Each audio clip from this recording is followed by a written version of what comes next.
Hello friends, so today discuss about fire. How to control fire in our workshop, industry, factory, etc.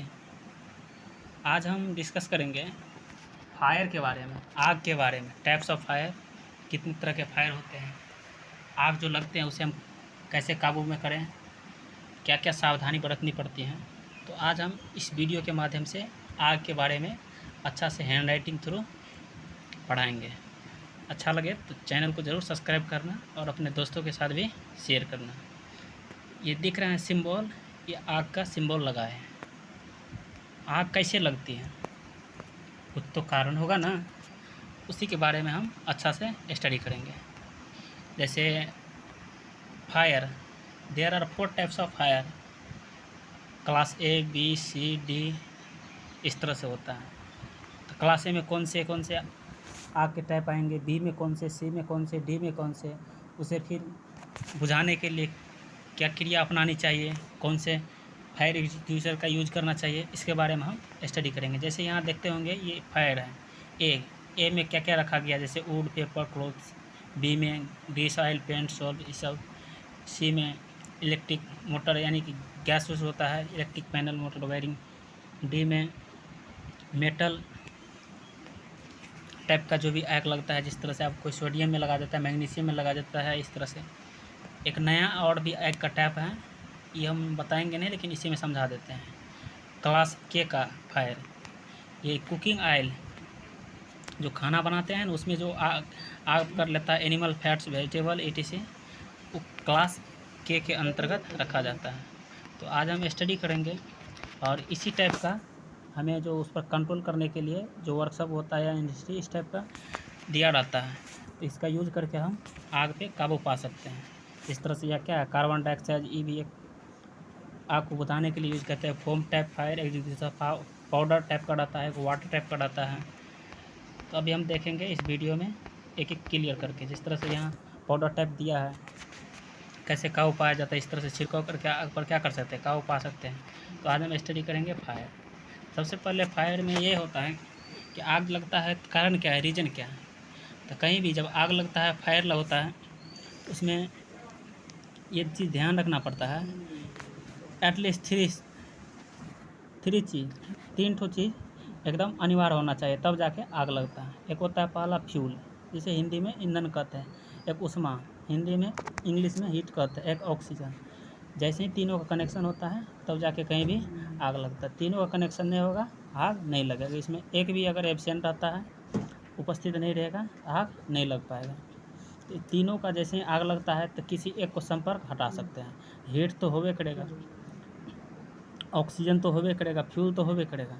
जैसे मान लेना आग पर काबू पाना है, तो या तो ऑक्सीजन को क्या करना है, एकदम दबा देना है, या हीट को क्या करना है, कम कर देना है, या फ्यूल को क्या करना है, जहाँ से जो भी लिक्विड बह रहा है उसे कम कर देना है। तो कोई एक अगर एब्सेंट आता है तो आग पर क्या कर सकते हैं, काबू पा सकते हैं। जैसे ऑक्सीजन को क्या करते हैं, एकदम क्लोज कर देते हैं, ऑक्सीजन नहीं मिल पाता है किसी, जैसे मान लेना कहीं आग लग गया, ढक देते हैं, ऑक्सीजन वहाँ नहीं सप्लाई हुआ, आग बुता जाते हैं।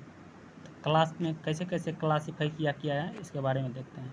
जैसे टाइप्स ऑफ फायर, आग को 4 टाइप्स में डिवाइड किया गया है, class A, class B, class C, class D. तो क्लास ए में किस टाइप का आग रहता है, जितने भी सॉलिड टाइप, जैसे लकड़ी हो गया, रबर हो गया, पेपर हो गया, ये सब और क्लास ए में हम रखा जाता है। इसमें लिक्विड, द्रव टाइप का आग, जैसे तेलीय पदार्थ हो गया, ग्रीस हो गया, इस तरह से क्लास बी में हम रखते हैं। क्लास सी में जितने भी गैस, माने इसमें एक तरह से ठोस समझ लेना, द्रव, इसमें गैस। तो गैस में गैस हो गया, द्रवीकृत गैस जो भी होता है, इस टाइप के गैस में कौन सा हो गया, एलपीजी हो गया, सीएनजी हो गया, एटीसी, इस तरह से गैस जो भी होता है उससे आग लगते हैं, वो क्लास सी के अंतर्गत रखा जाता है। एक आता है क्लास डी। क्लास डी में क्या रखेंगे, जैसे इलेक्ट्रिक करंट, शॉर्ट सर्किट से कहीं आग लग गया, जैसे सोडियम, मैग्नीशियम, इस तरह से कुछ मेटल होते हैं, जहाँ उसमें भी क्या कर सकते हैं, आग लगते हैं। सभी पढ़ रहे होंगे, सोडियम को हम केरोसिन तेल में रखते हैं, नहीं तो वैसे ही फायर होने लगता है।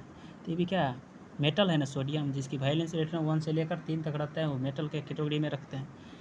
तो डी में यही हो गया, इलेक्ट्रिक शॉर्ट सर्किट से जो भी आग लगते हैं या मेटल में जो भी आग लगते हैं वो क्लास डी में रखते हैं। तो ये तो हो गया आग का टाइप।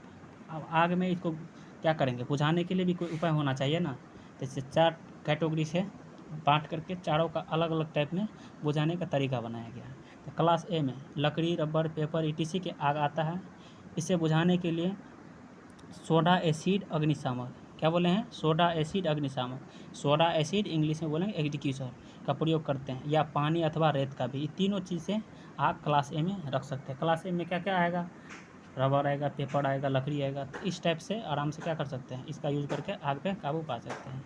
इसे कार्बोनियस फायर भी कहते हैं। क्या बोलते हैं, कार्बोनियस, क्योंकि इसमें कार्बन की मात्रा रहती है। क्लास ए की फायर को ज्योमेट्रिकल सिंबल भी कितना बार पूछा गया है, ग्रीन ट्रेंगुलर होता है, ये भी नोट्स कर सकते हैं। उसके बाद आता है उसके बुझाने के लिए, इससे पहले भी बताए थे, CO2 गैस को उच्च दाब पर भरा जाता है, फिर इसका प्रयोग श्रेणी एक आग को बुझाने के लिए किया जाता है। अब इसके बाद आते हैं next class B. Class B में क्या होता है, जैसे क्लास ए में ठोस वाला बताए थे, इसमें द्रव वाला, तो द्रव में क्या आएगा, मिट्टी का तेल आएगा, डीजल आएगा, पेट्रोल आएगा, एक्सेट्रा बहुत सारे। तो इसे बुझाने के लिए हम कार्बन डाइऑक्साइड अग्निशामक का प्रयोग करते हैं। इसमें जो कार्बन डाइऑक्साइड रहता है फोम एक्सटिंग्विशर, माने फोम टाइप का, या इसे फोम टाइप एक्सटिंग्विशर भी बोल सकते हैं। National skill training institute Sion Mumbai का नोट्स है, चाहे तो आप अगर CTA कर रहे हैं या ITA कर रहे हैं नोट्स कर सकते हैं, बहुत इंपॉर्टेंट है। क्लास बी का फायर का ज्योमेट्रिकल सिंबल, जिस तरह से ABCD फायर उसका सिंबल भी बनाया गया, तो इसमें रेड स्क्वायर होता है। जिस तरह से ए में कुछ सिंबल दिया था, उसी तरह से बी में भी दिया है, जिसका नाम है रेड स्क्वायर। चाहे तो नोट्स कर सकते हैं। इसरो DRDO में कितना बार पूछा गया है, बाई चांस आगे नेक्स्ट एग्जाम में पूछ सकता है, सेप्टेम्बर 10 में भी पूछ सकता है। फोइल फायर एक्सटिंग्विशर, इसमें सोडियम बाइकार्बोनेट एवं एल्युमिनियम सल्फेट का प्रयोग करते हैं फोम पाइप में, जैसे Na2CO3 + AlSO4। इसका प्रयोग क्लास बी के फायर को बुझाने के लिए किया जाता है। दोनों क्या करते हैं, अलग अलग इस तरह से स्टोरेज करके, जैसे ही क्या करेंगे, बुताएंगे तो दोनों एक तरह से उस दाब पर आता है, मिक्सिंग करते हैं, वहाँ जाके क्या होता है, ऑक्सीजन की मात्रा को कम करके आग बुता देता है, इस तरह से होता है। उसके बाद क्लास सी देखेंगे। क्लास सी में इस तरह CNG, LPG, मीथेन, ETC जो भी इस तरह से आग आता है, इससे आग लगते हैं, तो उसको बुझाने के लिए ड्राई पाउडर फायर एक्सटिंग्विशर का उपयोग किया जाता है। इसे गैसीय फायर भी कहता है, क्योंकि इसमें जो भी होता है सब गैस में, जैसे लिक्विड पेट्रोलियम गैस, CNC, इस तरह से जो गाड़ी में रहते हैं, कंप्रेस्ड नेचुरल गैस बोला जाता है। इस तरह से क्लास सी में दिया गया है आग और इसका बुझाने का तरीका। इसमें ये भी ध्यान रखना पड़ता है कि इसमें कार्बन डाइऑक्साइड या नाइट्रोजन के द्वारा सोडियम बाइकार्बोनेट के सूखे पाउडर का छिड़काव किया जाता है। ये भी कितना बार पूछा गया, सिंबल, जैसे क्लास सी के फायर का ज्योमेट्रिकल सिंबल ब्लू सर्कल होता है। उसके बाद हम जाएंगे क्लास डी। क्लास डी में जो भी मेटल का आग लगता है या इलेक्ट्रिक सर्किट में जो सर्किट थ्रू आग लगता है, वो क्लास डी में क्या करते हैं, रखते हैं। तो इसे भी बुझाने के लिए कुछ होना चाहिए ना, तो उसमें CTC, कितना बार एग्जाम में डायरेक्ट पूछा गया है, CTC का फुल फॉर्म या CTC क्या होता है, कार्बन टेट्राक्लोराइड फायर एक्सटिंग्विशर का प्रयोग करता है। CTC इस तरह से CCl4 इसे लिख सकते हैं। इसे बोलते हैं हेलोन टैप भी। तो कितना बार ये भी पूछा गया, हेलोन टैप किस कैटेगरी में रखा गया, किस क्लास में रखा गया, तो डी, हेलोन टैप आग बुझाने का भी यंत्र बोलते हैं। इसके बाद हम चलते हैं नेक्स्ट। इस आग को CTC के अलावा, जिस तरह से कार्बन टेट्राक्लोराइड CCl4 होता है, इसके अलावा भी एक और बनाया गया है BFC, ब्रोमोक्लोराइड फ्लोरोमीथेन। ये भी एक तरह से द्रव होता है, वायु के साथ भरा रहता है। इसका भी यूज कर सकते हैं क्लास डी फायर के लिए। इसे कार्बन टेट्राक्लोराइड का छिड़काव भाप के रूप में किया जाता है, एकदम भाप रहता है। उसके बाद बिजली का आग, मेटल, सोडियम, मैग्नीशियम, इस तरह से आग आता है, इस पर भी हम काबू पा सकते हैं। चाहे तो ये नोट्स कर सकते हैं। नेक्स्ट वीडियो में हम इससे जो नेक्स्ट टॉपिक आएगा हम वो बताएंगे। आज के लिए इतना ही, धन्यवाद।